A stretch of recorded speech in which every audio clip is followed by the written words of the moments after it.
ಆಯುರ್ವೇದದಲ್ಲಿ ಬರೀ ಮಾತ್ರೆ ಗುಡುಗಿಯಿಂದ ಕಾಯಿಲೆ ಸರಿ ಮಾಡಲ್ಲ ನಾವು. ಕಾಯಿಲೆ ಸರಿ ಮಾಡಲಿಕ್ಕೆ ಯಾವುದರಿಂದ ಕಾಯಿಲೆ ಬರ್ತದೆ ಅದರಿಂದವೇ ಕಾಯಿಲೆ ಸರಿ ಆಗ್ತದೆ. ನೋಡಿ, ಈಗ ಉದ್ದು ಒಳ ನಮ್ಮಲ್ಲಿ ಯಾಕೆ ಉದ್ದುಗೆ ಇಷ್ಟು ಪ್ರಾಧಾನ್ಯತೆ ಇದೆ? ದೋಸೆಯಲ್ಲಿ ಉದ್ದು ಇದೆ, ಇಡ್ಲಿಯಲ್ಲಿ ಉದ್ದು ಇದೆ, ಒಳದಲ್ಲಿ ಉದ್ದು ಔಷಧಿ ರೂಪದಲ್ಲಿ ಪ್ರಯೋಗ ಮಾಡಿದ್ದಾರೆ. ಯಾರಿಗೂ ಸಹ ಫೇಶಿಯಲ್ ಪ್ಯಾರಾಲಿಸಿಸ್ ಆಗ್ತದಲ್ವಾ, ಫೇಸ್ ಅಡ್ಡ ಆಗ್ತದೆ, ಆಚಾರ್ಯರು ಹೇಳ್ತಾರೆ, ನವನೀತ ಸಂಯುಕ್ತೇನ ಖಾದೇನ್ ಮಾಷ ಅಂಡರಿ ನರಹ. ಯಾರು ಸಹ ಈ ಮಾಷ ಅಂದ್ರೆ ಉದ್ದು, ಅಂಡರಿ ಅಂತ ಹೇಳಿದ್ರೆ ಒಳ, ಯಾರು ಸಹ ಮಾಷ ಅಂಡರಿವನ್ನು ನವನೀತ ಸಂಯುಕ್ತೇನ, ನವನೀತ ಜೊತೆಗೆ ಅಂದ್ರೆ ಬೆಣ್ಣೆ ಜೊತೆಗೆ ತಗೊಳ್ತಾರೆ, ದುರ್ವಾರಂ ಮರ್ದಿತಂ ಹಂತಿ, ದುರ್ನಿವಾರ ಸರಿ ಆಗದೆ ಇರುವಂತದ್ದು ಅರ್ಧಿತ ಆದ್ರೆ ಫೇಸ್ ಪ್ಯಾರಾಲಿಸಿಸ್ ಹಂತಿ ಸರಿ ಮಾಡ್ತದೆ. ಸಪ್ತರಾತ್ರ ನ ಸಂಶಯ, 7 ರಾತ್ರಿ ಕೊಡಬೇಕಂತೆ. ಜಾಸ್ತಿ ಕೊಡ್ಲಿಕ್ಕೆ ಬೇಕಾಗ್ತದೆ, ನಾವು ಕೊಡುವಾಗ ಜಾಸ್ತಿ ಕೊಡುವಾಗಲೇ 1 ತಿಂಗಳಲ್ಲಿ ಬಂದಿದೆ ರಿಸಲ್ಟ್ಸ್, ಅದು ಸಿಕ್ಕಿದೆ.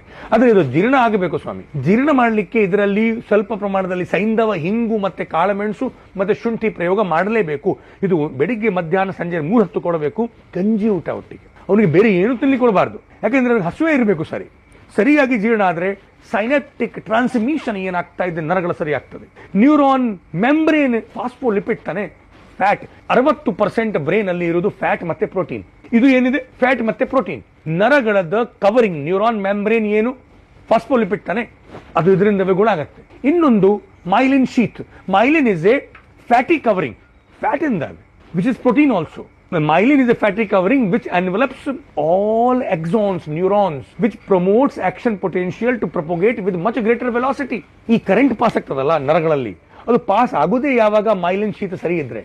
ವಾತ ಜಾಸ್ತಿ ಆದ್ರೆ ಮೈಲಿನ್ ಶೀತ ಒಣಗ್ತದೆ, ಫ್ಯಾಟ್ ತಗೊಂಡು ಕೂಡಲೇ ಮೈಲಿನ್ ರಿಪೇರ್ ಆಗ್ತದೆ. ವೆಸ್ಟರ್ನ್ ಮೆಡಿಕಲ್ ಸಿಸ್ಟಮ್ ಅಲ್ಲಿ ನರಗಳು ಡ್ರೈ ಆದ್ರೆ, ಹಾಳಾದ್ರೆ ರಿಪೇರ್ ಮಾಡ್ಲಿಕ್ಕೆ ಮೆಡಿಸಿನ್ ಇಲ್ಲ. ಸೈನೆಪ್ಟಿಕ್ ಟ್ರಾನ್ಸ್ಮಿಷನ್ ಸರಿ ಮಾಡ್ಲಿಕ್ಕೆ ಮೆಡಿಸಿನ್ ಇದೆಯಾ? ಎಲ್ಲಿಯಾದ್ರೂ ನ್ಯೂರಾನ್ ಮೆಂಬ್ರೇನ್ ಸರಿ ಮಾಡ್ಲಿಕ್ಕೆ ಔಷಧಿ ಇದೆಯಾ? ಇಲ್ಲ. ಎಲ್ಲಿಯಾದ್ರೂ ಮೈಲಿನ್ ಶೀತ್ ರಿಪೇರಿಗೆ ಔಷಧಿ ಇದೆಯಾ?